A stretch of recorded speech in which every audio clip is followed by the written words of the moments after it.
ANATHEMA, THÁNA, ATHAMÉ. Chapter 6.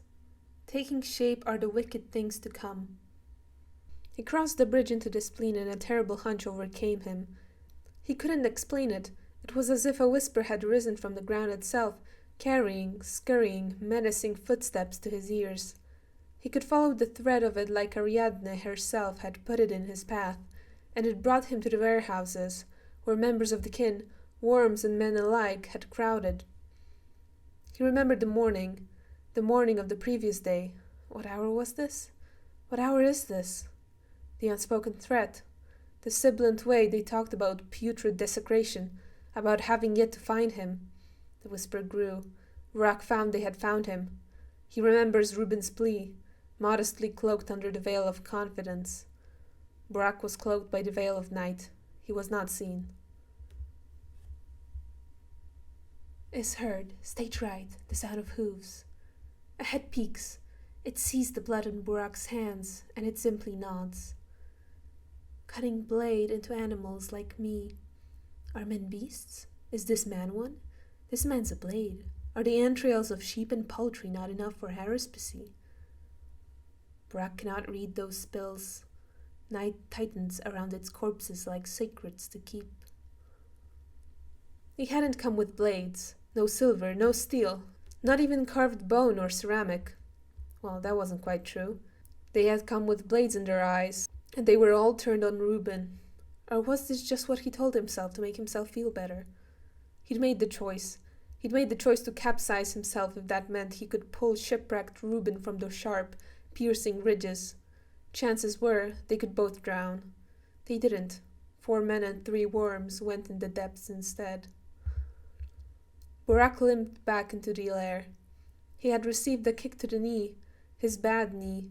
The bone hadn't broken again. He could feel that, but even knowing it didn't make him feel any better. Knowing most things didn't make him feel any better. He had gone over that already. He was shaking, his arms agitated with furious shivers as if their humeral heads wanted to pop out of their glenoid hollows. His head spun. He thought he could puke. A thought absolutely wretched came over him. They were back to the earth now. They who had spoken so tenderly of death as her embrace, they had gone back to the earth now. Burak felt like he had swallowed darkness, and he checked the door was locked behind him 3 times. He crawled through the workshop, then hid his entire body, still clothed, under the thinning blanket. There were eyes on him. He knew there were eyes on him. Tippity, tippity, tippity toes. Burak walked fast enough. Still couldn't outrun the opening of the curtains. The floor was no blank velvet, no theatrical floorboards either. This was not the usual stage, was it? A grand triptych, tall as the cathedral's windows, was anchored in the dream, its side panels moving as Burak did, closing ever so slightly around him as he stood in the middle like ink-covered pages or raven wings. The canvas stretched between the dark wooden frame was that velvety black. Burak could imagine its lusciousness without even stretching his hand out to touch. Not a face appeared into that fabric. He sighed, almost relieved. Why was he there, then? Tippity, tippity, tippity toes. Hey, those are not his footsteps. They're light, thin, treading hardly, as if bare, muffled and silky. Well, I haven't seen you in one of those yet. That's right. You're late. Not late. I'm right on time. You just don't have room for me. Burak shrugged. You're not that tall. That's not how you measure things like that, silly. Yeah, and how do you? Why would I know? I'm not the one making these dreams. You are. Well? Forget it. She paced around a little. Burak could see she was skirting a border. He couldn't see the border itself. Hey, what's with the name? Huh? The name, right there. I don't see what you mean. You should be able to. It's right there, written. Well, I should, but I can't. You chose that for yourself, didn't you? She shrugged in turn and kept roaming around. There must have been a stage. She was walking from one end of the prosectorium line to the other. This is where people go, isn't it? Which? You could read it well. It's where you keep people. It's where you keep things that have to be said, and that cannot be said elsewhere. Well, that's where we kept things that cannot be said or said elsewhere. Why do you think they cannot be said elsewhere? Because you're too thick in the skull to hear them, I assume. Burak huffed, but was cut off. Oh, or because you're too convoluted. Yeah, they're pretty convoluted, aren't they? The wandering girl pouted. They are. They're written that way. And if you were told them straight on, you'd explode. Oh, would I? I'm sure of it. You'd be struck by them like lightning. Anything else about things being written that way? She shrugged again. I think you're leaving room here so people can walk in. You're leaving room for people. Or people are leaving room for you. Poetic. It's all about connections. It's about the skin. That is a connection, a border. Your border. She traced again the line of the proscenium, the border that stood there. That you use to touch. She gestured at the emptiness that sprawled beyond what Burak could fathom. What was he touching? Oh, he knew. Oh, his fingers still felt tacky with the slick feeling of blood. The girl didn't elaborate. I've always said it. Have you? I don't remember hearing it from your mouth. It's another story and another dream. That I didn't have. You sew things together, don't you? Just sew these two side by side, along the flank, to let the shared heart seep through. Who do you share yours with? Mind your business, dickhead. Who do you yours? Burak didn't answer. Burak couldn't answer. So he didn't, and asked something else in its place. Shards of you, is that it? What you share, I mean. What you want to share. Yes. You don't really separate yourself in shards, do you? I don't think I do, no. I feel like I'm already tough enough to handle. You're pretty inseparable. That's why you're taking so much space. So much... Sorry? Yes. The girl gestured up. Then she gestured down. And Burak had no idea what she meant. See how you sprawl? No, not really. Not really important, as long as you follow. You didn't really either. Well, I won't bother you much longer. This is just the beginning. I will be on my way now. The clock is ticking. She had said that last part in a purposeful, comically low voice with a hint of misplaced solemnity, as if she was quoting someone. Burak raised an eyebrow. He had no idea whose words she could be repeating. She exited stage right. If there was a stage right, if there was a stage at all. The light went out, and the backstage, if there was a backstage, heaved and sighed with mechanical relief. Her footsteps grew muffled, and they weren't loud enough to begin with. Tippity, tippity, tippity toes. Then silence. A buzzing noise was heard, and the light came on. Two of them this time. Dim, yellow, dusty, they shone directly on the side panels, creating tight halos. He recognized the faces and... Oh, of course, he sighed. Don't make me wish for the girl back. He took a step back and hit something. Someone? No, it was something, he breathed a sigh of relief. A chunk of chalk, a charcoal chart. He counted 16 scraps of chalk and 16 pieces of charcoal. What kind of game was it? He gestured at the darkness where he could guess the shapes. They moved. He saw them move. The chalk came together, a creature of pale limestone and salt. Humanoid, thank God. Burak felt like he would have had a heart attack if it had made itself a beast. The charcoal came together in the shape of a tragedian without her face. Strange. Daring. I can't even play chess. This is all it is, isn't it? Chess, white pawns of the bones, black pawns the bile. I can't play either, not with these hands. He didn't quite show them. He didn't hide them either. He brought them up, slowly, like a drinking cup. Burak observed how different they were from his.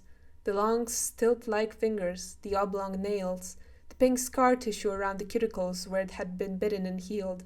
How alike they were, too. Blood-stained. You should learn. What a precious, precious skill. See how lives and deaths are moved across the chessboard like battlefield. What makes you think I could be trusted with playing with death? The only winning move is not to play. And yet I live. There was then not a word. A long glance, pale, palpable, was exchanged. Burak could follow it between their faces. He could have jumped on the rope that stretched between their sets of eyes. The lights dipped, ever so slightly. They shone on the twins' teeth, and Burak saw how the spit on them made the enamel glisten. And yet you do. What now? Take the red of the curtains and cut it into hearts. And diamonds.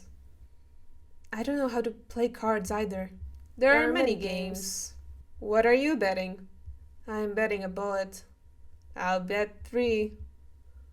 Butcher? What could a ripper have left to lose? Burak scraped the rust and dried blood under his nails mindlessly. What could a ripper have left to win? I'll bet my hands. Then bet! Lights on the center panel, that entre-deux.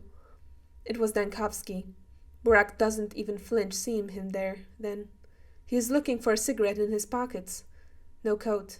Crossed legs as he bounces at foot, nervous, eager. Burak can see something silver across his ankle, above his sock. The buckle he had mentioned? Burak realizes he's staring up his pant leg and immediately jumps back. On the stage right panel, Peter. Burak knows it is Peter even as his head is gone, as the dream shapes itself around his arms and hands. The light on them shows him cutting a shape along one of its edges like one guts a fish. On the stage left panel, there is no stage. There is no stage. Why is Burak here? Where have they brought him? Where has he brought them? Let's say, on the left. No, from the seats on the right page. Andri. The dream has shaped itself around his hands too. Or has he shaped the dream around them? With fingers of the right, he is undoing band-aids on his left, around his fingers, where Burak had guessed he had freshly bitten. Dankovsky looks for a lighter, and Andri's hand crosses the frame with one. Dankovsky takes the cigarette out of his mouth, brings it to the flame, and to his mouth again. You have followed. Yes, you could say I have. You know, Burak, I'm thankful. Burak wishes he'd say that to his face. He does. He's found a way. He's made a way. He's cut a way through. He's woven a way in. One of those options, surely. He has cut a way through. Yes, that seems right. Peter cuts along another edge. Andri slowly peels the gauze off his fingertip. Everything is coming into shape, and you know how to sew. You wouldn't say that to me. I know you wouldn't. Everything is starting to fall off the bone, like stewed meat. Peter pins the open shape to the wood. It lies there like a spread moth. Andri slowly peels the gauze off his knuckle. Stewed meat.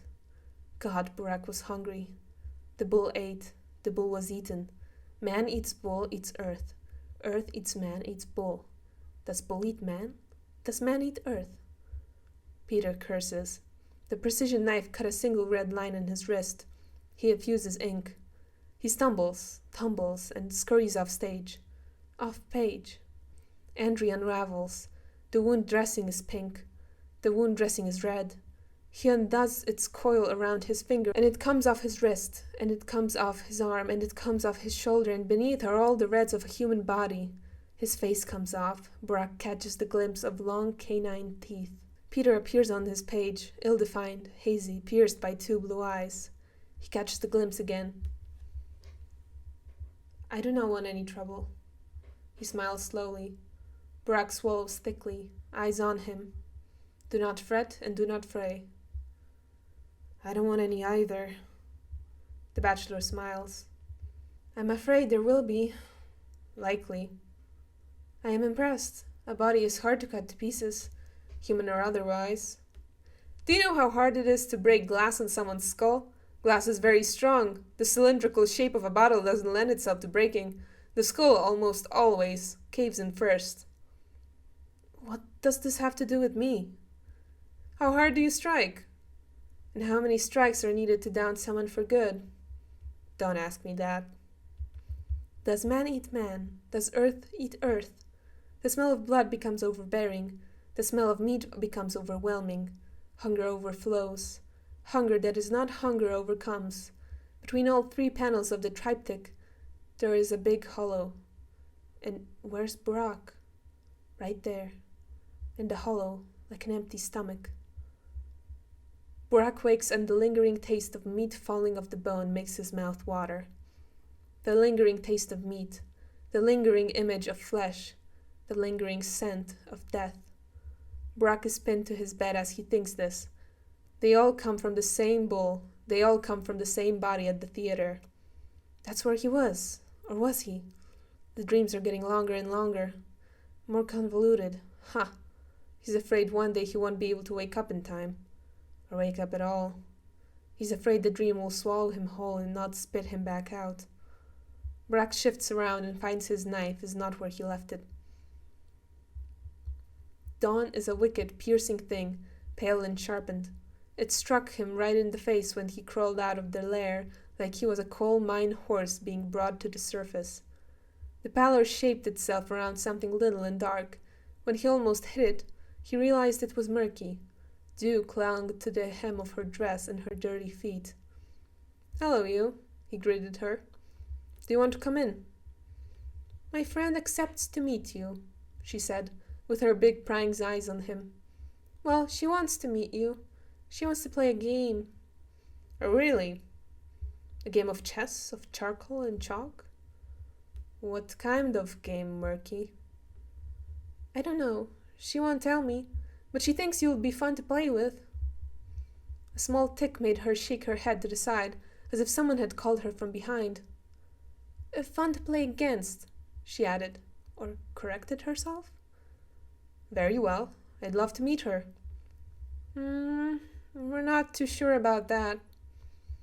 She swayed on her feet like a blade of grass. Burak squinted, trying to find meaning on her unreadable face. "When can I meet her?" "Tonight." Burak nodded slowly.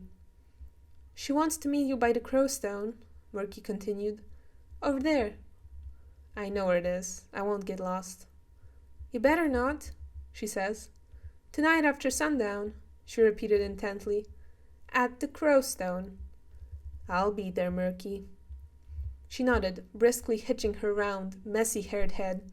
Then she trotted away, tiny hands gripping the sides of her dress. Before walking to the theater, Burak made a point to cross the warehouses. No corpses were left, as if the earth swallowed them. How lucky. They were not spat back out. The ground again shook with a murmur. It took Burak the way to the marrow to realize the streets were inhabited by that very whisper, a half-voiced gossip, a chatter. He didn't stop to lend an ear. His eyes caught something ink-black and fleeting right before the theater's doors. When he stopped in his tracks, he could see a raven hopping back and forth across the steps. Bad omen to ignore a bad omen. Burak knew that well. One for sorrow, two for mirth. "Hey, little buddy," Burak called softly. The bird turned his head to him. "Are you hungry? I have nothing for you. Unless you eat the dead, that is, in which case you must eat like a king." The bird turned his eye on him. "Hello," it spoke. Burak flinched and froze. His heartbeat grew loud against his tongue as panic overtook him. He remembered how ravens could mimic a human voice, and mimic it well. He forced himself to breathe deeply. It was a special bird, but not that special. "Hello," he repeated after it, humoring it almost. It did then the worst thing Burak could have thought it could do. It spoke again. "Things are not looking too good, eh, Harrispex?" Burak felt his throat tighten. "Ah," it croaked, cavernously, shockingly human. "I shouldn't linger too long, then. I know what haruspices do to birds like me. Not that I don't think about many things can't be fixed with a good cut, but I don't want to find out, you know?" It hopped, hopped, hopped. "Well, you'll find that out soon. And say, Do you think the other big bird knows how to make a better cut? The other big birds? You mean the orderlies? Don't be silly, will you? I mean the other big bird, the ravencoat. Bachelor? He's a very good scientist, but not a surgeon, if that's what you're asking. Oh my gullet, there's this one too. Pests, this place is crawling with beaks like me. No, I don't mean him either. Then who? Ah, Pest, you'll see. It hopped. Mind the omen, will you? Don't leave us without an eye at least. Good day, Harrispecs. Goodbye, Blade. Hope I don't see you again. It took flight in a loud rustle of feathers, cawing past Burak's ear. He yelped. The noise pulled the door open. In the opening, the bachelor's face appeared, covered with cloth from chin to nose, pale, brow bone marked with a deep line of worry. Burak? He called. Come in, will you? Come in. Burak had every intention to do that, so he did. He wondered if Dankovsky took any satisfaction in being obeyed, but he decided it was not his problem. There were the sick, the dying, the dead. Another day, another toll. Burak covered his own face, put on gloves, and awaited today's orders. I'm very sorry for what I'm about to make you do, Burak, Dankovsky said, and he did seem genuinely unapologetic. His voice, Burak found, was strained, fraying imperceptibly. But I know you'll do it well. Burak heard the bachelor saying under his heavy breath, muffled by his mask, better than I could, and he almost fell on his ass in shock. Go on. I need these organs collected. Well, we need these organs collected. With as little damage as possible, Burak. This is important. I trust you to do your job well. I would regardless of your wishes, Oinon. Thank you. Leave them in the icebox up there. Dankovsky was unsteady on his feet as he paced the curtained, divided rows of the improvised hospital. Still pale, too pale in the face, too. Burak saw how his dark eyes felt so much bigger as he kept them wide open, as if he was trying to keep himself awake. Bad night, huh? Place is emptier than it has been, Burak spoke. He was trying to make small talk. He was trying to get a good look at Dankovsky's face. We've already sorted those who could be saved from those who could not. He marked a pause. And as you've guessed, we've kept here those who could not. We? Already? Clara was there earlier. She helped with the sorting. He marked a pause, and Burak could tell he wasn't finished. Your friend was here too, he added as he slowly snaked a cut down a dead body. Burak felt his throat tighten. Dankovsky looked at him. His eyes, yes, were nervous and dark, bloodshot in the eggy whites of them. He still carried in them a deep and rooted acknowledgement that Burak felt brush against his face. He almost flinched. He told me to thank you for saving his life, by the way. Dankovsky was leaning against one of the theater walls, close to the door. His head hung low. His arms were tucked behind him, flush to the wall. Even behind his mask, Burak could see he had gotten paler. The pace of his breath had quickened. His black-clad legs looked like burned matchstick stilts that swayed under his own weight. Burak was starting to get a wicked, nervous hunch. Wiping his hands clean of blood, Burak walked to him. You don't seem too well. I'm worried, Burak. Worried sick? What about? They have plans of sending the Inquisition. Have you heard that? Burak tensed. The long, low whisper he had heard walking here crept up his spine like a cold spider. I think I've caught wind of it. Quite literally. Dankovsky had asked the orderlies to bring the organs to the still water. He'd whispered to Burak he had plans of doing more tests on them, and had thanked them generously. Burak didn't know if he whispered in confidence, or because Hugh's voice was so weak. He didn't know why the bachelor's voice was so weak. He had given instructions on how to transport the organs safely, shown how to stabilize the icebox in order to minimize the damage, and he had taken his leave. His strides were long and brisk. Burak saw how he tore off his mask, took hold of a handgun he kept against his side, and tore through the burned district ahead briskly. Burak left too. He skirted the theater carefully. He saw no crow. He didn't sigh with relief, even as he could have. Not seeing the bird again unnerved him more than the alternative. He ran alongside the border of the backbone and cut, barely noticed, into the flank. He didn't knock on Lara's door. He let himself in. "You smell like meat," she said when she spotted him. "You'd be surprised what a human body is made of," he chuckled. She grimaced. She exited the room as he took off his smug and folded it on an arm of the couch, and she walked back in with a small basin of water and a cloth. "Water should be clean." "You shouldn't have, Gravel."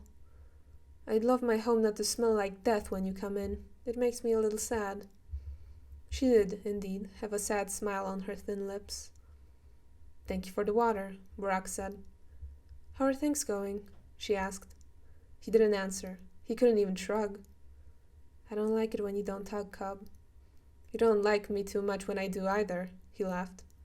She pursed her lips and shrugged. You might be right." "Will you sleep?" "Yes." "Do you want me to wake you up?" He thought about it. "Yes. Kick me out before sundown." "Got it." She slithered out of the room with the steps of a ghost. Tippity, tippity. Burak cleaned his face, his hands, his wrists, his fingernails. He set the basin aside and curled up on the couch. Oh, this dream was one of the shapely ones. The ones that held themselves together with solid rope instead of a thin sewing thread. Burak was somewhere, a somewhere that lived and breathed and existed at a time and in a place, when and where he, himself, didn't. Members of the kin, in this self-contained, sand and rust room, guarded a child tall like a newborn calf, and a half. As all of his senses slowly dawned back on him, Burak heard the screams. They made the walls settle and shake. He approached the girl. He knew she was on his list, and he thought she knew that too. The brown depths of her big, almond eyes alternated between playfulness and ennui. She stood very tall as he crouched down to her level, regal, powerful in her tiny size. "Ah, lost and found! You finally found lost me!" she peeped. "Signed by now. You're not who I expected to see." "Signed by now, my girl. You are Taya, aren't you?" "The one and only. The only one. Well, that's not quite true. Neither is it for you." The words made Burak flinch. He thought he knew the implications. He did know the implications, but he didn't like to be reminded. He didn't feel too good knowing he was cleaved in twain, or halves, or whatever. "What did you expect then, girl?" "We've been here for a while. They've resorted to telling me stories. Not that I mind. They are pleasant. Some make me laugh. They told me Bai Uraga would come by. Bikara, you have no horns. You have hooves." Burak grazed the top of his head with his palm. He could never be sure, not in these times. "Sheyune, Yerepshe, why could you have come?" "Because I had guessed you could help me." The girl squeaked with a delighted voice and clapped. "How fun! How fun! Ask me. Call me Mother Superior, Tegde. That is my name." "Say, Your Highness, do you know what a Nudurg is?" She pouted, deep in thought suddenly. "It's a place of riddles. Or maybe it's time of songs." "Very helpful." Burak tried to keep his lips pulled in a genuine smile that made his cheeks hurt, to encourage her. Well, he had had informations.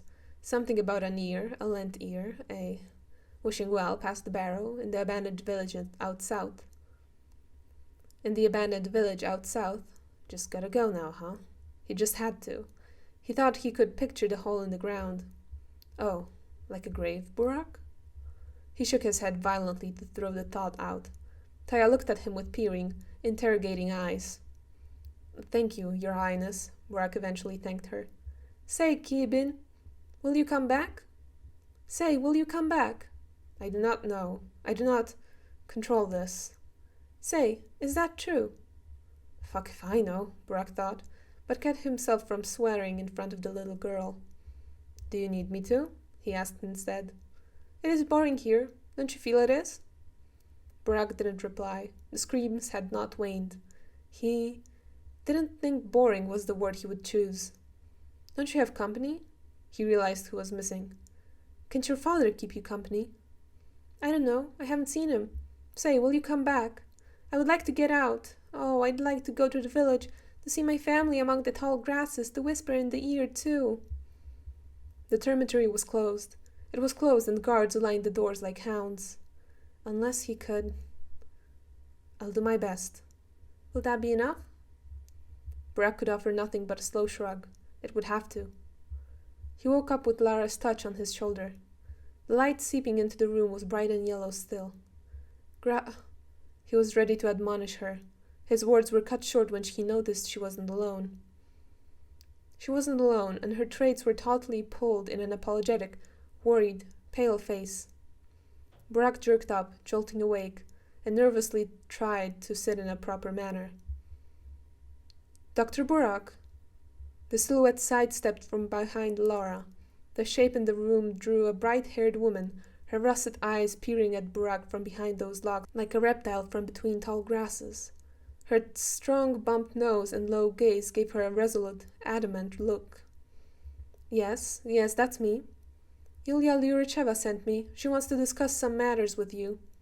Very well, I'll come see her. The woman squinted, her tawny eyes squished by reddened lids. I don't think you understand, she spoke slowly. She wants to discuss these now. I am to bring you to her house. You are to follow me. Burak raised his hands as a gesture of surrendering. Sure, fuck it, he'd follow the girl. He put his smug back on. When the woman had walked to the door, waiting for him to join her, Lara grabbed his elbow. She mouthed, What is happening? Burak could only reply, I don't know. He had a suspicion. Burak closed the door behind him, and the woman walked in front.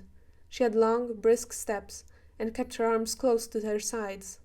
With her grey knitted sweater, her mittens and her sandy scarf, she was wearing a pair of men's brown jodhpurs and tall riding boots, the top edge of which had wrinkled behind her knee. Burak had to jog to keep up with her strides, and they made it to the trammel like brought in by gusts of wind. Aisa, said Yulia the second they both walked in, a sustained relief in her voice. Look who I brought, replied the messenger. Her tone was playful, but her voice was flat and solemn. Burak, Yulia said as she turned to him. You wanted to see me? I did. Close the door behind you. Don't stay too close to the windows. Come here. She ushered the two newcomers to a study smelling potently of cinnamon, dust, and tea. Even the warmth of the scents swirling in the house couldn't peel the ghostly, arctic look of her very pale irises and very pale face. The worry on it didn't help. Her almost translucent skin bore a sustained purple under her eyes, clawing some more at her intense composure. The messenger, Aisa was it, leaned against the glass panels of a closed bookshelf and waited for Yulia to speak. In a corner, almost startling Burak, again, another woman had tucked herself away.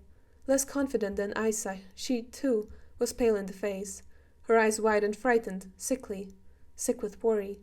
She fiddled with her own hands like she didn't trust them not to escape her. Lastly, Burak spotted, not far from Yulia, sitting in a wide bergère chair, Ava, Miss Jan. She looked pensive, not quite fearful in the way the unknown woman was. She didn't look at Burak when he came in. She readjusted her legs so her gilded dress fell more modestly, first on her thighs, and brought her cheek into the cup of her hand, her elbow dipping into the cushiony chair arm. On a table by her seat were scattered boxes and adorned bowls, obviously not belonging to the host, from which overspilled delicate jewelry. Burak realized Ava must have come here often.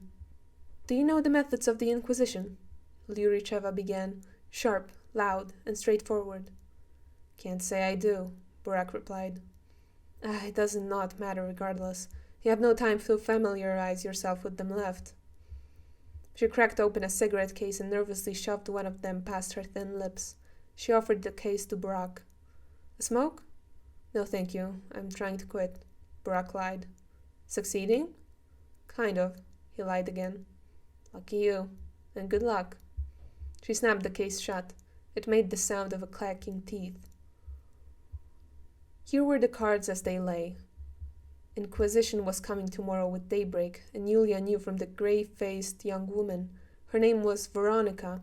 She bore an inquisitor's last name. She was daughter of one, and messenger bird, somehow, who had found her way to the trammel by some miracle. Yulia was skeptical of miracles, What she knew was that roads come intertwined, that she had made them intertwined. As they lay, Inquisition was going to target him, and the bachelor and the touchy-feely girl for their own gain, for their own access into the crevices and wounded hollows of the town. Yuricheva, grave and strained, said she feared for Reuben. When Burak asked why, she said the roads were chatty. It wasn't that Burak didn't believe it. He did.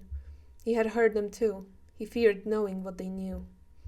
As they lay, here was what the three women, bar Ava, who did little but worry the inside of her jaw and listen to Yulia speak longly, said. They will find hollows in you.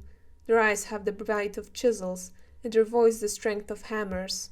They will find the knots, and they will judge if they are worth undoing. They'll find your fault lines. They will make you bend the knee if they benefit you from you being closer to the ground. And then, too, they don't touch you, never with their hands. That's against the rules. They won't need to anyways. They'll tear words from the depths of their souls, and you'll walk the gallows on your own. You'll tie a rope around your own neck. It's said they wear gloves to not get their hands dirty, but they never do. They never need to. Burak had looked at his own scarred palms, at the lingering red tint of his fingernails. As they lay, Yulia came as a warning, as her own kind of omen. A dove, Burak had thought, a fidgety dove with an empty crop. Burak learned this all in what felt like one swooping, solid slap. His ears rang, not with the worried, chilling pitch of Yuricheva's voice, but with the weight of the announcement. He noticed the black leather holster that lined the shoulder openings of Yuricheva's sage green waistcoat. He watched her take, then fit a weapon, a Nagant revolver, just like he once had been given to carry, into it, and hide it as she slipped on her long emerald coat. As if to compose herself, she flattened the wide black bat wings of its lapel and adjusted her corvée, that mauve cloud that clung at her pale, tense neck. "Afraid?" he asked. "No," she replied. "Cautious." "Well," mumbled Veronica, "I am." When the silence had fallen back and the dust metaphorically settled, the blinding haze of this information dissipating like mist swept by sun rays, Burak noticed a lingering, languishing tune hanging in the air. He turned to it. He sought it with his whole face like one does a pleasant smell. Unmistakably, cello. He remembered Yulia mentioning she knew how to play the first time they had met. "What is this that I hear?" Burak asked. The women, including Ava this time, shared a gaze like an unspoken vision. Yulia spoke. "Für Elise, arranged for cello." "I got that. Let me rephrase. Who is that I hear?" They didn't speak. Burak followed the sound, not too dissimilar from following, in dreams, a voice. It was thin and fraying too, ariose and airy nonetheless. There was a mastery to it. It was just slowly unraveling.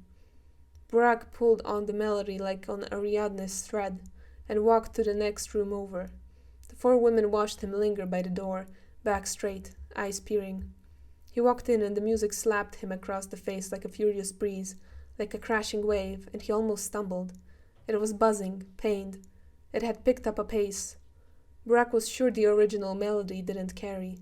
The bachelor's hands were these pale, flailing things on the instrument's neck, as if frantically seeking a pulse, and pulling it out of the pulsating strings. Burak realized he didn't have his gloves on. He almost shut the door immediately. The music came to an abrupt, animal stop, and Burak's mouth twitched with guilt. "Burak." His voice rang somber like death knell. "Oinon." "You've heard her." Burak pinched his lips as he couldn't figure out if he meant Yuricheva or the melody. "I have," he still said. "What are you doing here?" "I have talked to her, to Veronica." He clicked his tongue. "This might be my tolling bell." He shook his head. "I'm at a loss, at last. I'm at a loss."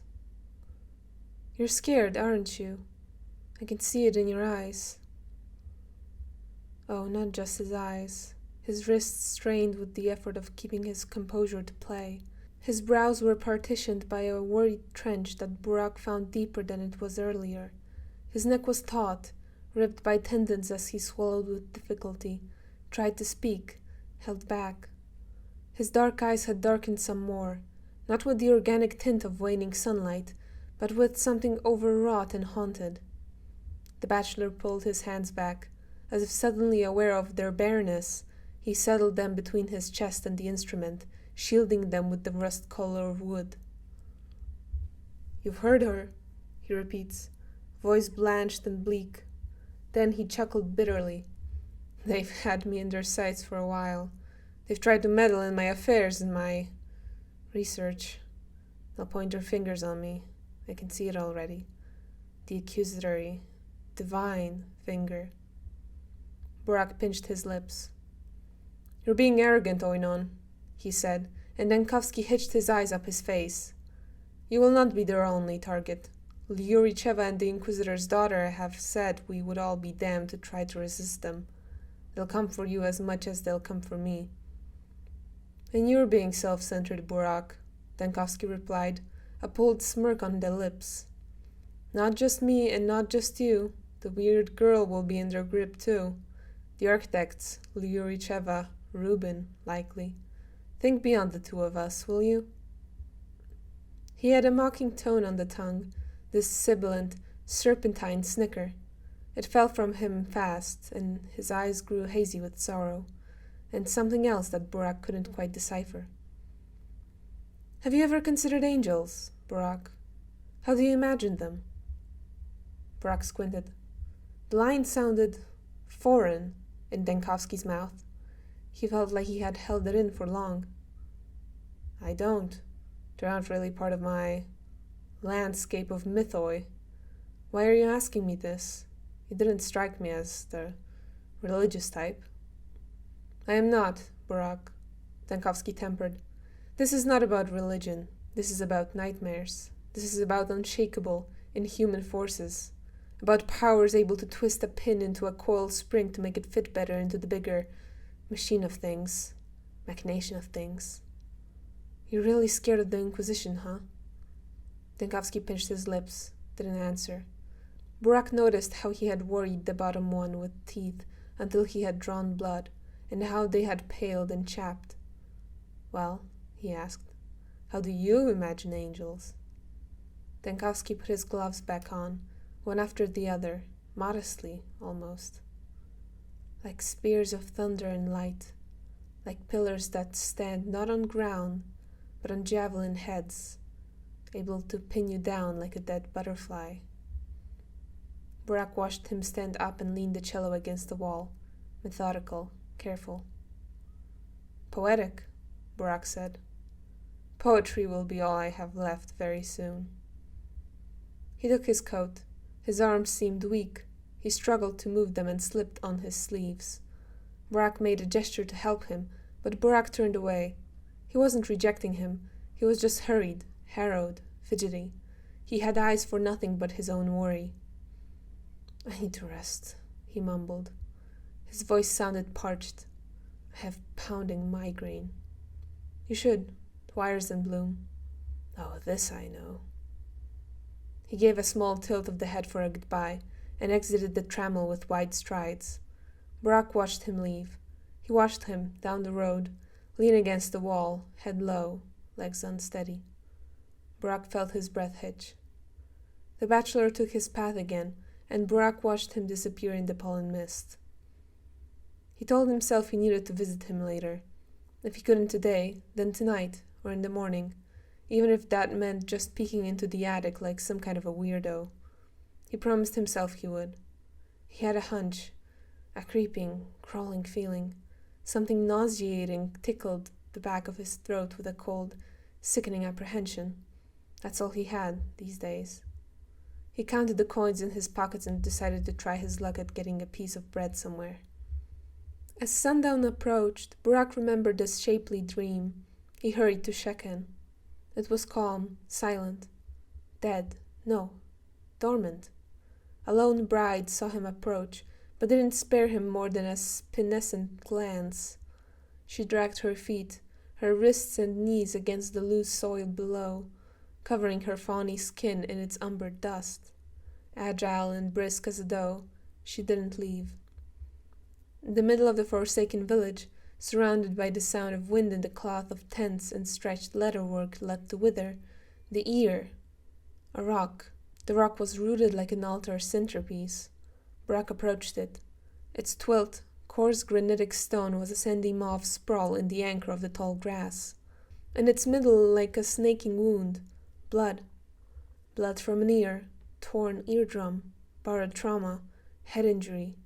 No, none of this. Blood so dark in the dim evening it almost looked black. Burak leaned to it, and its vapors rose to his dry face like swirls of incense, sage and ambergris. His heart began to pound. It grew so loud, swelling in his chest and throat, that his vision seared. Something akin to the strike of divine grace hit him across the chest. Quick, he rummaged through what he was carrying almost recklessly, dropping dried herbs and pills to pull out bottles. One was empty. He filled it to the neck. There still was more blood. He'd emptied clear water on growing herbs and filled this one too. Then there was no more. Burak held up the bottles, and they almost escaped his grip with their weight. It strained his wrists. It wasn't a belligerent weight. It wasn't fighting him. It was reveling in its importance. It forced him to prove he could hold it up like the torches of victory. And he did. The warm liquid was flames, the glass bottle the vessel to harvest lightning.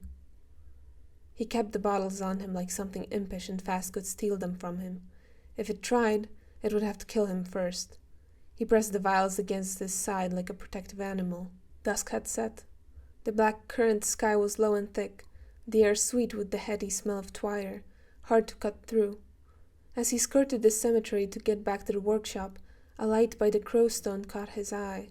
In the warmth of a small fire, he spotted, crouched all small and curled up, Murky's silhouette. He walked to her. He walked to the stone, to Murky, and to... You're kidding me. You have to be kidding me. This, Burak hadn't seen, but someone else must have, but something else did. Dankowski had walked, well, staggered would be more accurate, back to the Stillwater in mid-afternoon. He had gotten paler since this morning, darker in the eyes, bluer under them, grayed on the cheeks, and the hanging feeling in his throat had started to feel tight. He was scared shitless. It would be a shameful lie to say he wasn't.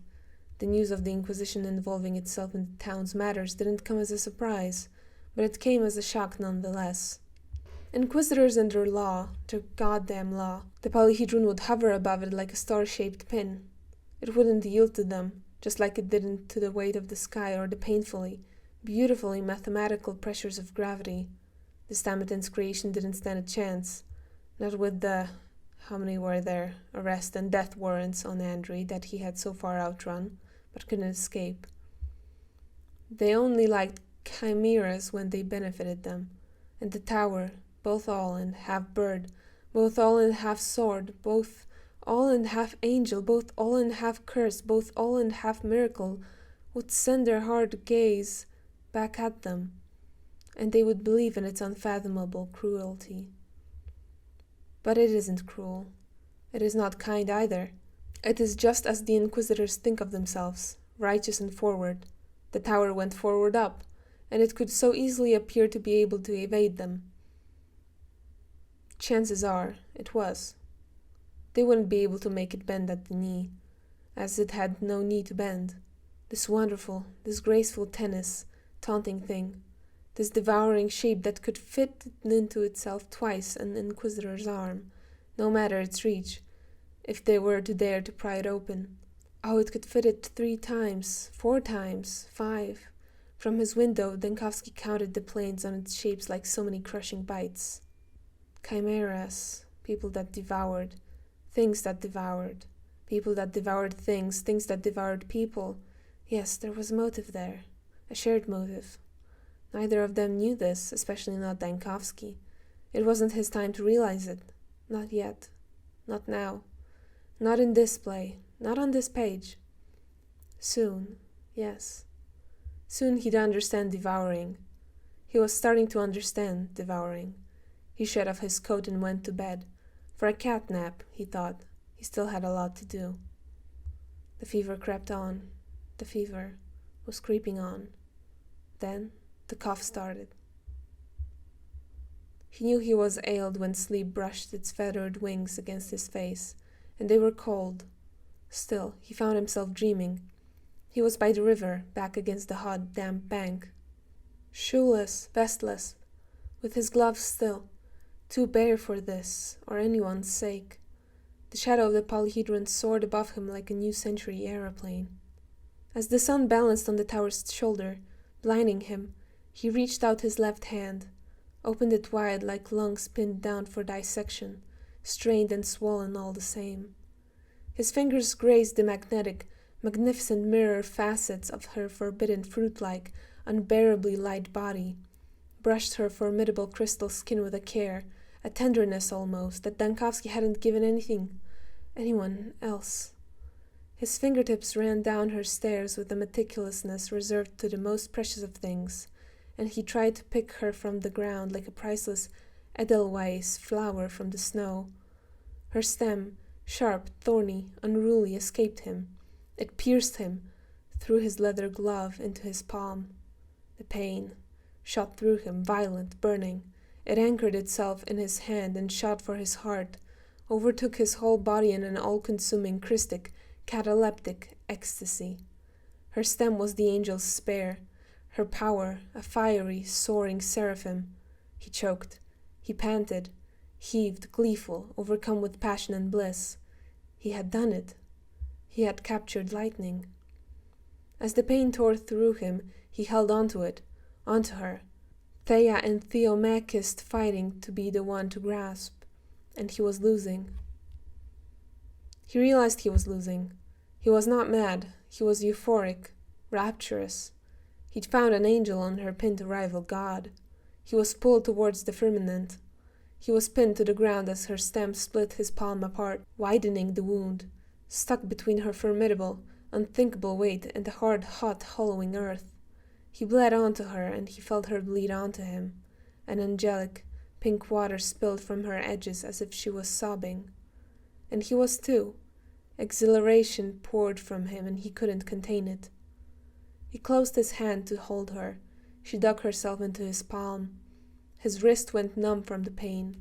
His fingers gave out. She stood still, like a thorn in his flesh, like a sharp bone in his flank, like a blade near his heart. Not in, near, just next to it. He spoke to praise her, and his lungs filled with a red pearl, a grotesque, humiliating, human gurgle. He was bleeding. It struck him, and struck him so hard he jerked awake. He reveled in blood. He woke up, and where once pooled blood, now blood something heavier, danced like a clot. He tore himself out of bed, and his knees buckled once. He put on his coat. Its weight was unbearable. He fastened his cravat pin and felt something scrape his throat like its sharp end had grazed his skin. He walked out. The thick, muddy, rusty air opposed resistance. All of its weight, its unwieldy, cruel weight, pressed against him as if to shove him to the ground and crush him. He walked into the step like it called him. He marched to it like soldier to grave. In another time, another life, another story, he'd have been one, red coat and all. But he wasn't. And his fate was worse. As the light dimmed, his vision waned. The fever overtook him like lunar eclipses swallow the sun, not to be given back. His knees, again, buckled. Shape-shifting wicked witch. She'd torn his soft palate with her rusty hooks. Burak thought two things before the fever took his body into its maw and ground him into thin bone paste. First, that the burning wave that bit at him meant Murky was safe, wherever she was, wherever she, or it, had taken her. Second, there was a chance, but maybe he wanted to think that to give Clara a chance, because the poor soul hadn't gotten much of it, that the shape-shifting witch was no witch at all, but he remembered Dankovsky's words, the illness that kept shifting shape. He remembered Dankovsky's voice, and a dreadful, formidable shiver grew inside of him like a peal of thunder before tearing through him like a lightning blade from the top of his head to his unsteady heels. He'd be deceived and lied to, if not by the girl witch, then by the polymorphous sickness. No, he hadn't. The terms were clear. The terms had been perfectly clear. A wave of fortitude made his lungs swell. Or maybe that was the blood, or maybe that was the fluid. Fine, he thought. We'll play. He felt like the weight of the blood in his pockets and bag, and on his hands, and to his ears, and beneath his tongue, would split the earth in half as he walked it, and make it swallow him whole. Wicked girl. Wicked thing. End chapter.